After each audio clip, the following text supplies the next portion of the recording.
Dear Earthmates, we are visiting Yang Lian um, from China, but in Berlin, Germany, and we became friends more than a decade ago, thanks to Penn International. And uh, uh, it's been a few years since we last saw each other. How are you? Yeah, I'm fine, Tarek. So great to talk to you again, even Yeah. through the screen. Yeah, Yes, yes, yes. Uh, Now, dear Lian, in the Asian culture, the family name comes first and then yeah, the personal name, right? yeah. It's a I tradition. love this. I love this. I think the Okay. whole world should adopt this because first you emphasize the root, Yeah. uh, and then I'm a branch of this root. Mm. Right. I find it Yeah, it's significant. a yeah, you needed to see, yeah, as you said, where you came from, and then you are part of them, and on the other side, they are also part of you because they are inside of you. So that's I think very True. nice to show this nice link. But they are parents. Without them, I will be not here. So Of course. So, our gratitude to our parents yeah, always. Now, how did your love for literature, for poetry especially, begin? yeah, How did yeah. it start? Well, as we mentioned that my family actually are very literary or cultural people because my father loves well literature, classical Chinese literature. Later, when he learned English and becoming English professor, he also learned read not maybe that many, but some extreme stuff like James Joyce's Ulysses. He read them in the original, which very rarely for the Chinese to complete that work. But on the other side, he always joking to me, says, I enjoy literature, but I never write it. Because when you write it, creatively write it, you are in the competition with others. And I don't like to do that. I'm a pure enjoy literature. But anyway, the since we grew up, it was a very important feeling, air in our home. And my mother, who came from Shanghai, and her family was a Chinese movie makers in 19 later 1930s and later then 1940s. My granduncle was a very extremely well-known movie director who tragically committed suicide in 1955. He was among the very first group of the Chinese intellectuals who been yeah killed, not by gun by others, but committed suicide to himself. There are another very sad story. Also, I learned later. But anyway, both sides give me this background. But I myself actually love to write something must be all rubbish when I was young until I've been sent to countryside. And it was 1974 during in China the so-called Cultural Revolution. And then at the beginning, I was a very idealist young man, and like millions of others. But 3 years in the countryside, I learned how difficult in the real life, especially the local people. Uh, and then I getting quite the cooler and the cooler down my hot mind until 1976. Actually, my mom uh, very sadly died in the 7th of January 1976 when she Oh, was only 50 years old. And her, uh, she died a heart attack. So suddenly when she died, and almost, suddenly I feel a huge emptiness inside of me, because she is the one I share quite a lot of things to comply my life, and she sent money to me. But anyway, to be relied on, and she suddenly disappeared.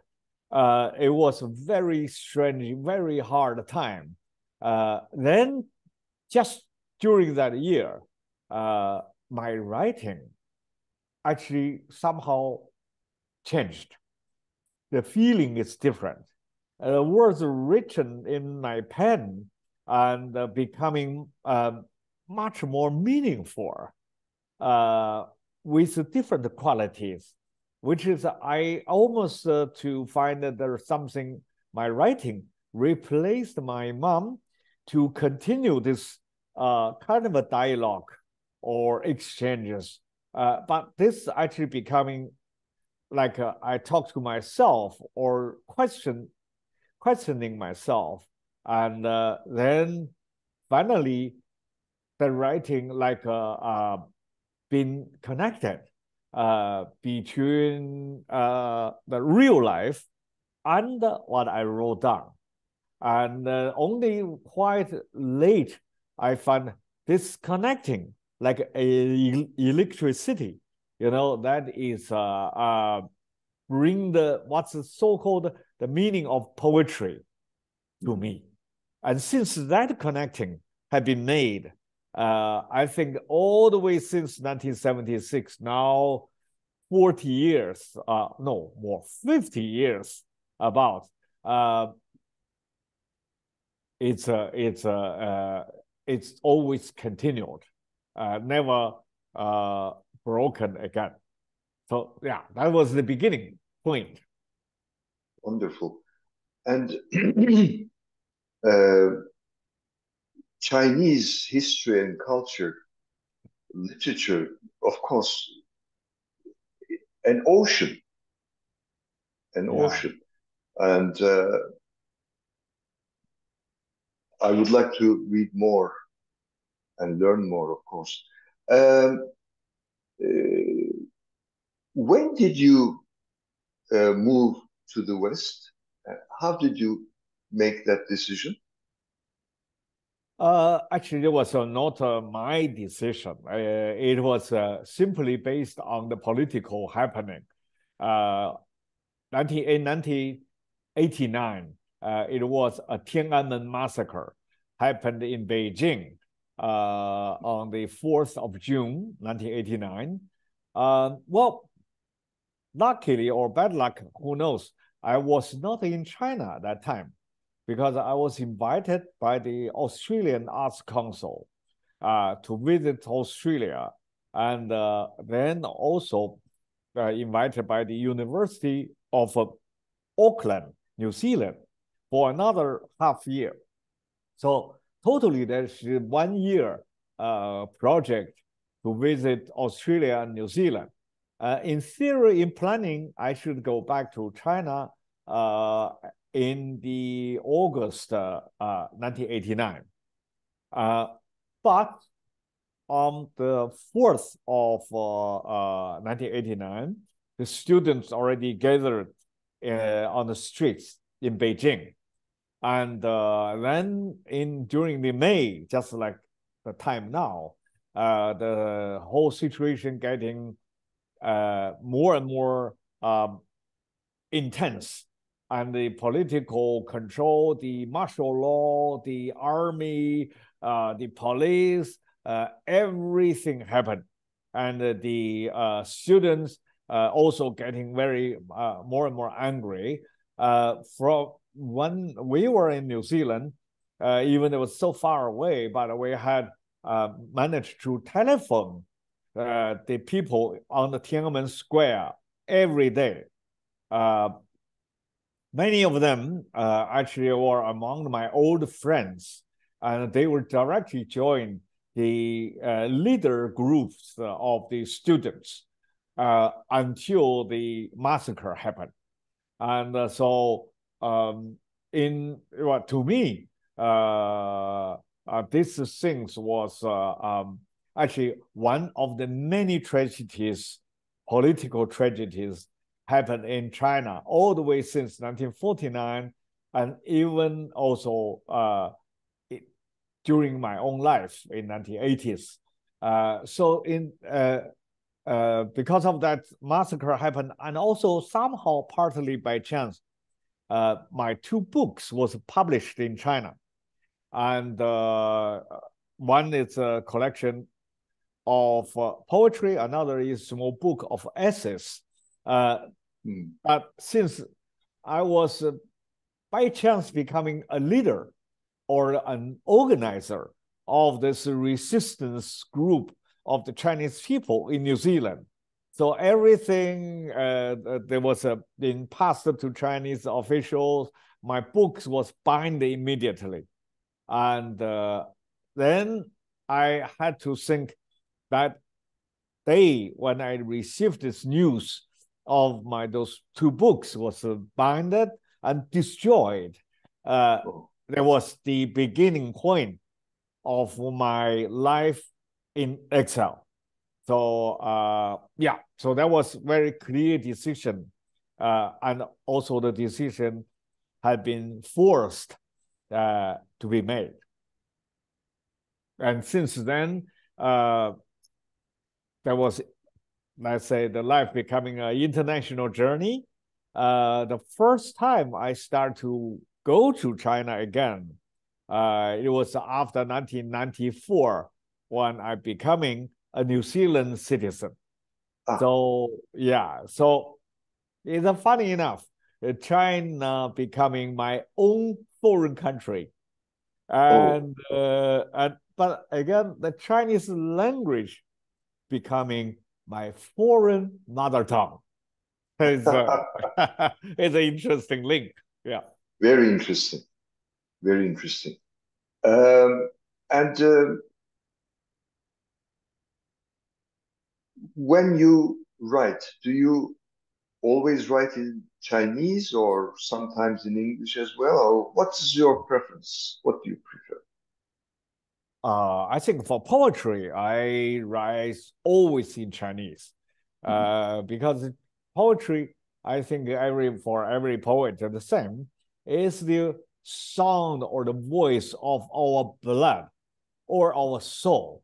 You know, you can learn a language, a foreign language, and just for communication, but when you somehow want to listening the sound of your soul, that has to come back to the really deep, happened something in the really true depth.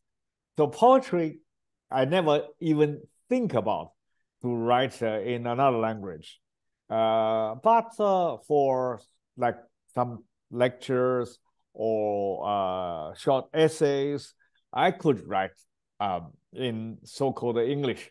But as I never studied English in any school or university, so I call my English as a Younglish.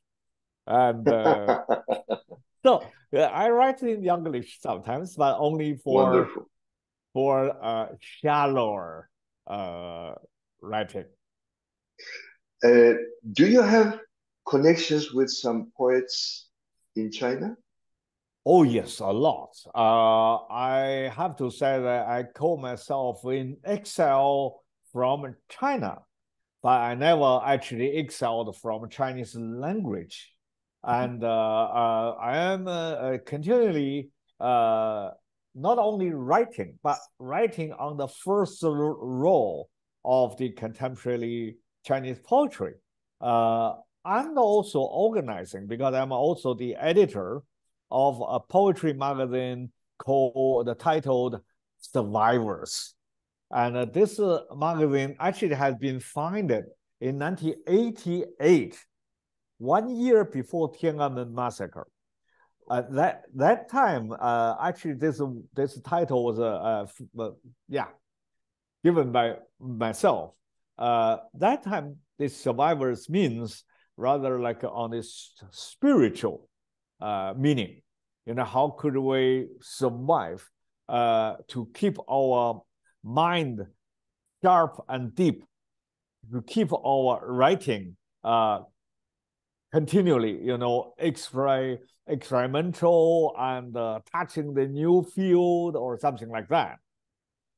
Spiritually be strong. That was the original idea.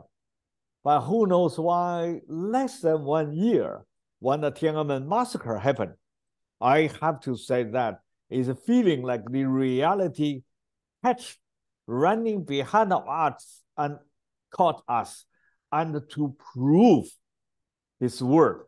And since then, all our, not only me, but our writings becoming survivors' writing. And this magazine many times was banned and restart again, and banned again, and restart again. Now is about 5 years ago, it started again, online only. And well, everybody keep checking Survivors Poetry Magazine, you can find it. And this magazine, well, link with all people who write in Chinese, whatever they live in which corner of China or the world. Actually, all those years, so many very fresh writings have been brought to the magazine and through the magazine to the world. Yeah, also my own as a chief editor, every other issue, I'm writing the kind of introduction of the new issue with my idea, with my own writing, yeah. So in this is only one of many ways to communicate with those unknown or well-known or newly started Chinese poets. Wonderful. I'd like to, if you kindly send me by email, Okay. The website, link. the link, Yeah. please. Yes. Sure, And sure. now, how did you become a PEN member? Then you were elected to PEN International Board. It was well, not really that much my own decision, because there are so-called the independent Chinese pen club, and they contacted me at since the very beginning. So I said, okay, I like to be the member, and that time this club is a bit of a very small group of people, and but we know each other, and so we work not so much link, but anyway, everybody share this idea is independent thinkers and writers. But then because yeah, since I left China, I have joined many international literary projects, festivals, travels so many countries as a give a reading or talks as a poet. But on the other side, I also feel the voice of contemporary Chinese literature, especially written by those independent writers or the writers with good enough independent thinking, internationally were still very weak. Actually almost invisible, and there was no real voice from the international stage of literature, except some single individual, voice like myself. And this is why this independent Chinese pen club asked me, would you like to run this candidate of the board member of International Pen? At the beginning, I said, no, no, no, no, I have no even English, and also a bit too busy for that, which kind of a thing should be. But then when I'm getting a little bit quiet, and the first time they said, okay, before you say no or yes, please come join once this Pen Congress, which was in the Senegal. They said, okay, maybe can just experience that. So I was there, and I feel, wow, so many writers from so many countries. It's a very nice place to share our idea, especially those countries which have facing to the very challenging situation. And then after that, I thought, okay, let's try. So I did the next year to join this, but then I think that was in Colombia or somewhere. Anyway, I've been voted, and then I thought, yes, let's do it, and so I ran the 2 times as you, the Kennedy.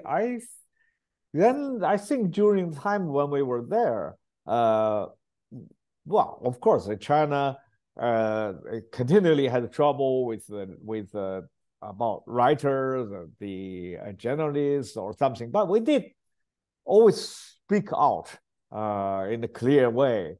But that time, even the among the ordinary writers in China, they hear quite a lot from the Penn International, and they, yeah, didn't feel okay. These things are simply something else and nothing to do with us. Because when they say, Yang Lian is there, we know this guy, and so there's like a bridge, bring things together quite nicely, and yeah, so I was very happy with that year. Great. And I translated one of your poems into Turkish Yeah, from the English translation, which right. you approved, of course. Uh, that one or another poem, would you kindly uh, recite it for us so that we can hear Uh, Chinese? okay, in that case, I will have to go to get my book. Uh, Okay. yeah, yeah. Uh, okay, Uh, if you can give me 1 minute, I go to get. sure, sure, Okay, sure. just a moment. Yeah. Meantime, I will say a few things. Uh, uh, Dear Earthmates, I was in Senegal as the new president of Pan Turkey Center, and uh, I learned a lot in Senegal. I love Senegalese people, and dear Racine Senghor, the great poet, he's now the president of the Museum of Black Civilization, and I also have had an interview with him. And yes, and here is Yang Lian.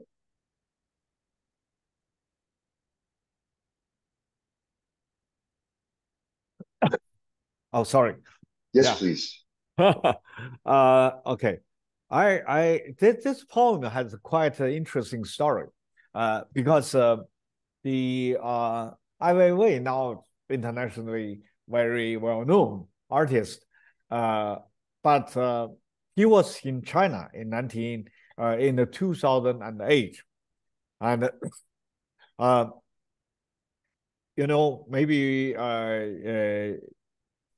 you'll know or remember, or somebody remember, in the 2008 there was a very bad earthquake happened in Sichuan province. Wow, Turkey had an earthquake.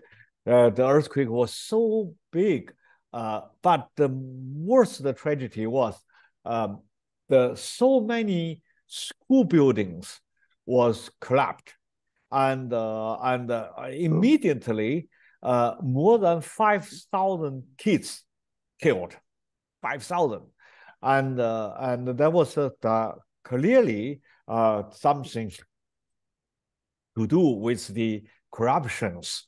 When they build the school buildings, there must be a lot of money went to the official leaders' pocket, and that's why the building was so bad.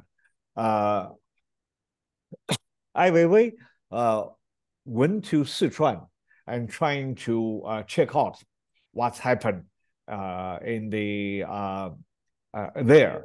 But of course, local authorities, people hate him, and they then took him to the jail, even also punched him badly, and he was in jail somehow nearly half a year.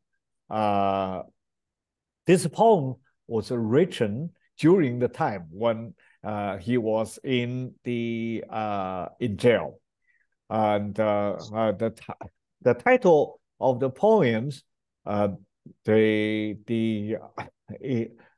title is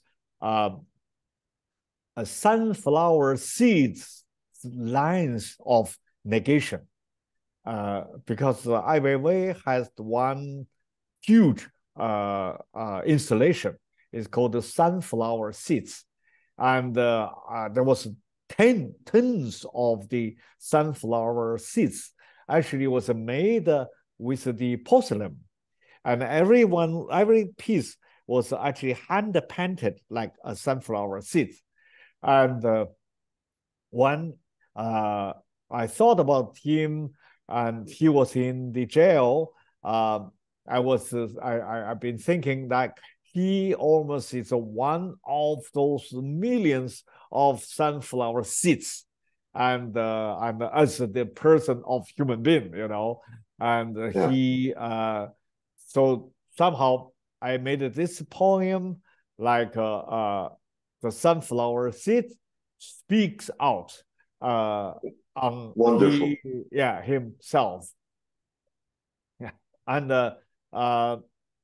yeah, and this poem is not so long, but each sentence is in the form of negation. So it's always refusing, no, to refuse this kind of a power or the something like that.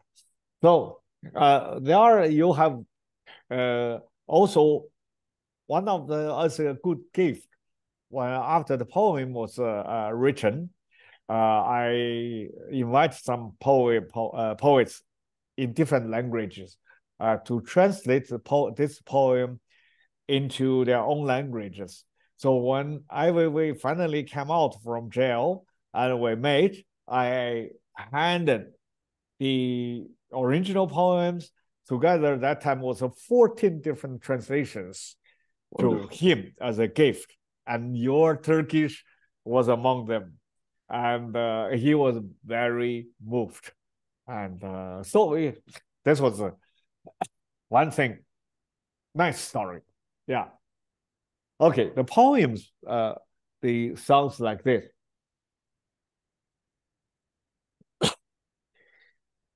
一粒葵花籽的否定句，致爱未未。不能想象，这瓷质的江水中，曾泊着杜甫的扁舟。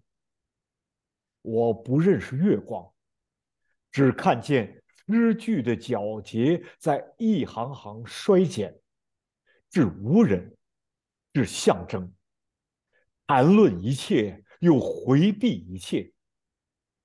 我不是象征，死在一粒葵花籽硬壳下的太阳也不是。孩子们雪白坍塌的肉并没有消失，一条破晓的地平线不可能忘了那阵疼。骨头被玻璃切开时像玻璃，来不及叫喊，才不得不在每天的曙光中叫喊。一场地震不会停止，一种窒息不在死后。种植到天边的栅栏靠着更难堪的沉默，因此我不怕年轻女警察审视我的裸体，她被烧制成型，和你的并无区别。不知道别的罪，除了10000次加深自己的罪，不落进泥土，只落进流不动的江水中。不在乎石头含着的金黄，待继续含着，像滴杜甫的老泪，不让这首诗沉沦为冷漠死寂的美。Yeah, this is a poem. Thank you. Yeah, Tashikula. Thank you, thank you. And I mean, continually we shared I a have lot a of book things. of his. I have Yeah, a book of his at home. yeah, Yes. and this is the latest book.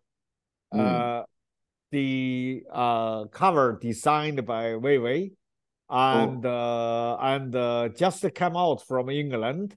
Tower built downwards, and as you can see, how that cover the images with the chains, with the CCTV camera, with the thing to lock your hands, and this all direction go down like oh, this, yeah, and it's a beautiful. very powerful image. It is. A little bit, It is yeah, frightening. And this book was selected by the Guardians as one of the wonderful. 5 they call it best poetry books for sometimes. Wonderful. Yeah, so Wonderful. this was really beautiful. Thank Another you. one too. Uh, Look this one. wonderful. Yes. This this is Oh, this striking. is yeah. Uh, we are about to finish this recording. Sorry about Okay. the No, time no limit. problem. Yeah. Thank you so much. Okay, wonderful. We'll Okay. another day we can do Continue. another interview. Thank you Okay. so much. Okay, I will Tarek. publish this. I'm happy to have met you again. We're together. I'm very happy about that. We can continue later. Yeah. Yes. Take Yeah. care. Stay well.